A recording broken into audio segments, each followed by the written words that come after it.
Pode começar. Boa tarde. Bem, continuando com a nossa série sobre a inserção da história da matemática nos livros didáticos, nós vamos tentar gravar esse vídeo curto de 10 minutos para alunos do ensino médio. Então vamos tentar falar hoje sobre a história da geometria, nessa série da inserção da história da matemática no ensino médio. A geometria, ela pode ser dividida em 3 partes, assim como a própria história. A geometria na Idade Média, a geometria na Idade Moderna e a geometria na Idade Contemporânea. Vamos destacar os principais matemáticos na Idade Média, Moderna e Contemporânea e reconhecer a importância da geometria nos diferentes setores da sociedade, tais como construções, objetos, as representações gráficas, na arte, entre outras. Vamos diferenciar a geometria euclidiana da geometria não euclidiana e identificar objetos matemáticos a partir da geometria dos fractais. Bom, na Idade Média,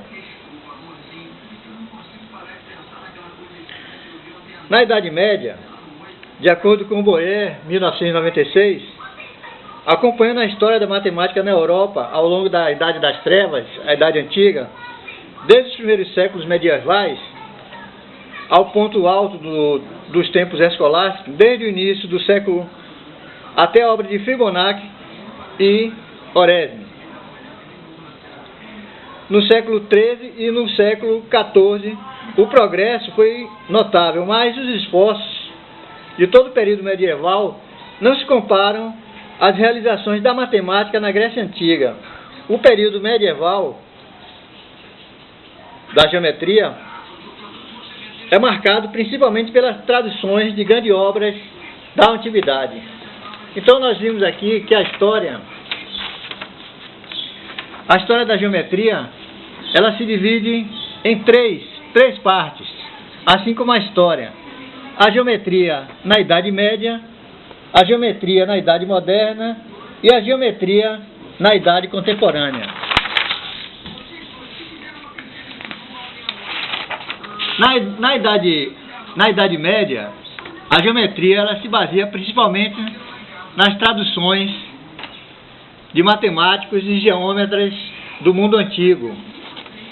São traduzidas obras, por exemplo, de Cláudio Ptolomeu, na sua obra Almagesto, que data do ano 300 a.C.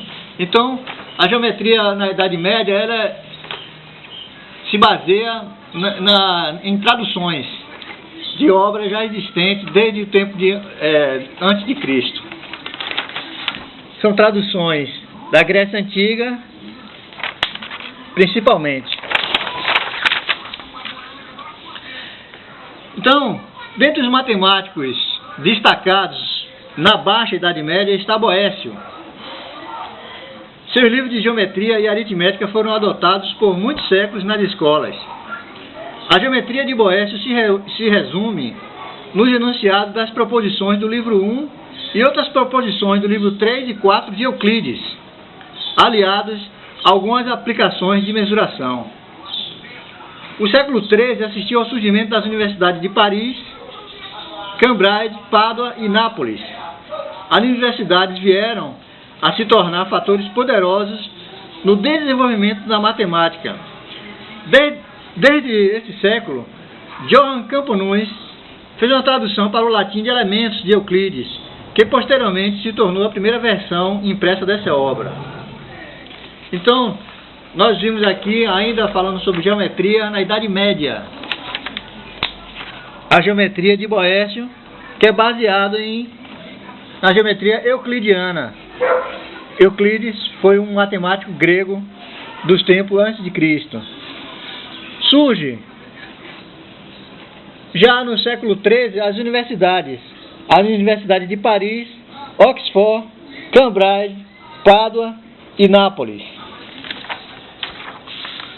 Outro matemático que se destacou na Idade Média foi John Miller, conhecido como Regiomontanus, responsável pela tradução de parte da obra de Almagesto, que eu já citei. Ele também traduziu o trabalho de Apolônio, Herão e Arquimedes e publicou um tratado conhecido como Triângulos Hominóminos, escrito por volta de 1464 e publicado em 1533, sendo considerada a mais importante das suas obras, porque trata-se da primeira importante exposição europeia sistemática de trigonometria plana e esférica em um tratamento independente de astronomia. E ainda com destaque, destacando ainda a Idade Média, a geometria tem influência dos gregos, dos hindus e dos muçulmanos.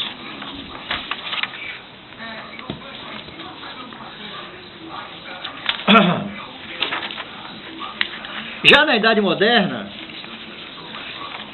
vamos destacar aqui a geometria na Idade Moderna, no século XVII.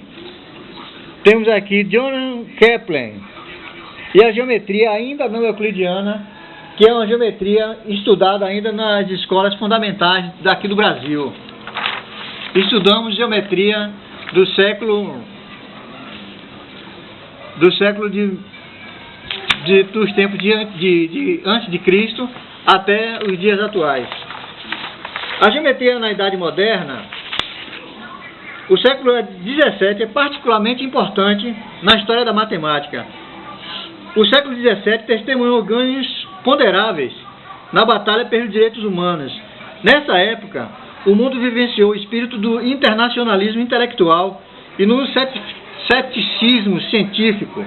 Ocorreu também o deslocamento da atividade matemática da Itália para a França e para a Inglaterra.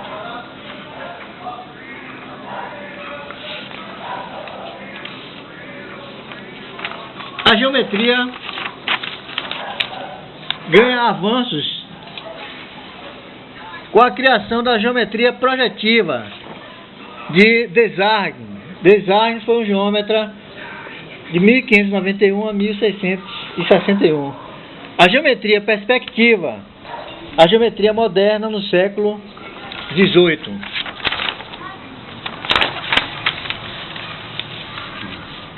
O que é a geometria projetiva? Muitos matemáticos, com o intuito de produzir quadros mais realistas, criaram os elementos de uma teoria geométrica subjacente denominada geometria perspectiva. Essa teoria foi consideravelmente ampliada no início do século XVII por um grupo de matemáticos franceses motivados por Desargues. A obra de Desargues foi negligenciada pela geometria analítica, que será tratada no próximo tópico. Vamos acelerar aqui bastante. Temos a geometria analítica, com destaque para os matemáticos Pierre de Fermat e Descartes. A geometria cartesiana é a chamada geometria analítica. Temos que acelerar e vamos falar da geometria cartesiana, que é essa geometria baseada em eixos ortogonais. Esses eixos ortogonais, ainda da geometria cartesiana, deve se afirmar e a Descartes, isso no século XVII. A geometria na idade contemporânea é uma geometria não euclidiana. É uma geometria não euclidiana, com destaque para os matemáticos Gauss,